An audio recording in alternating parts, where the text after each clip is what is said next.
Le Nard capte l'attention grâce à sa vision audacieuse d'un immense réveil de la fin de temps.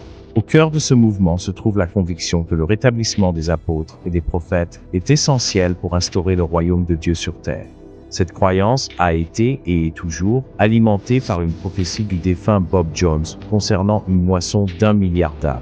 Elle envisage un nombre sans précédent de personnes qui embrasseront la foi chrétienne sous la direction d'apôtres et de prophètes modernes. Cependant, il est important de noter que la Bible met en garde contre le fait d'accorder une importance excessive à certains individus ou à certaines fonctions.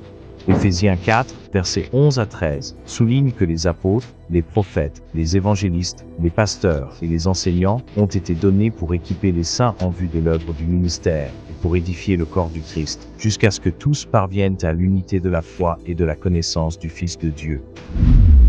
Ce passage montre que ces rôles sont destinés à servir le corps du Christ et non à exercer une autorité exclusive ou à être considérés comme indispensables à un réveil particulier. Pour donner vie à cette vision, les partisans du Nard se concentrent sur la construction d'une culture de réveil au sein des églises du monde entier. Cela signifie créer une atmosphère où les croyants recherchent activement et attendent des signes miraculeux, des révélations prophétiques et des expériences spirituelles transformatrices. En favorisant un tel environnement, le Nard vise à équiper les congrégations afin qu'elles jouent un rôle central dans le réveil mondial attendu. Bien que la recherche d'une transformation spirituelle soit louable, il est essentiel de se rappeler l'avertissement de Jésus dans Matthieu 24, verset 24, qui déclare « De faux prophètes surgiront. Ils accompliront de grands signes et des prodiges, au point de tromper, si possible, même les élus. » Ce verset souligne l'importance du discernement, car les signes miraculeux à eux seuls ne prouvent pas qu'il s'agit d'une véritable œuvre de Dieu. Pour beaucoup, cet accent mis sur le réveil et la transformation spirituelle est profondément attirant. Cela promet une foi passionnante, guidée par un but, avec la possibilité d'être témoin ou même de contribuer à un réveil spirituel historique. Cependant, les enseignements du Nard sur un réveil de la fin des temps manquent d'un fondement biblique solide et ignorent souvent le message plus large et équilibré que les Écritures transmettent au sujet de la fin des temps et des épreuves que l'Église devra affronter. Par exemple, 2 Timothée 3, 1 à 5 décrit les derniers jours comme étant marqués par des temps difficiles et une impiété généralisée, exhortant les croyants à se concentrer sur une vie pieuse et une saine doctrine plutôt que de se laisser emporter par des mouvements sensationnalistes.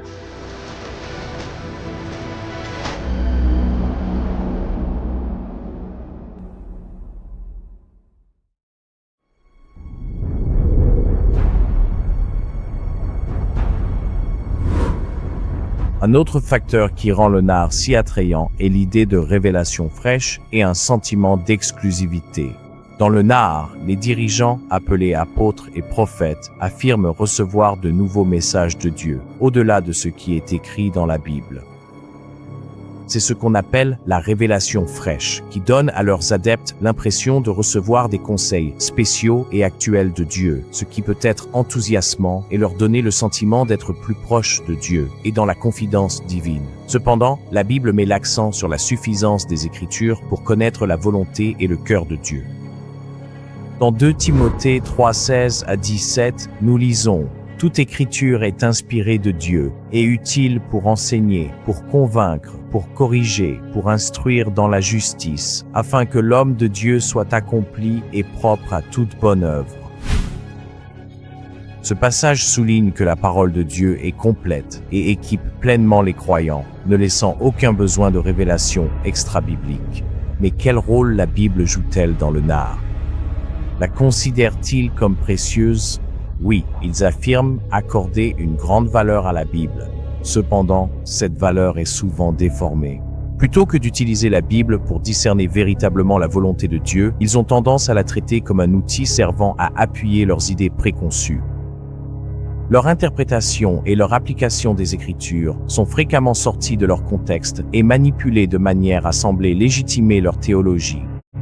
Cela aboutit à un cadre qui justifie leur doctrine non biblique, leurs ambitions personnelles et des pratiques douteuses. Le NAR enseigne également que ces nouvelles révélations sont données uniquement à leurs apôtres et prophètes. Cela crée un sentiment d'exclusivité, donnant aux adeptes l'impression de faire partie d'un groupe spécial ou exclusif, ayant des connaissances uniques sur les plans de Dieu. Ce sentiment d'être dans la confidence peut être très attirant, car les gens aiment souvent se sentir spéciaux et choisis. Pourtant, la Bible met en garde contre ceux qui prétendent avoir un accès particulier à la vérité de Dieu. Dans Galates 1:8, Paul écrit « Mais si nous-mêmes, ou un ange du ciel, vous annoncez un évangile différent de celui que nous vous avons prêché, qu'il soit maudit. » Cela souligne l'importance de s'en tenir au message original de l'évangile sans y ajouter quoi que ce soit. De plus, dans 1 Jean 4:1, les croyants sont invités à éprouver les esprits pour voir s'ils viennent de Dieu, car de nombreux faux prophètes sont venus dans le monde. Ce verset encourage le discernement, nous rappelant d'évaluer de manière critique toute prétention à une nouvelle révélation à la lumière de la parole de Dieu. Ainsi, la promesse de révélation fraîche, combinée au sentiment de faire partie d'un groupe exclusif, rend le mouvement NAR attrayant pour de nombreuses personnes sincères, mais crédules.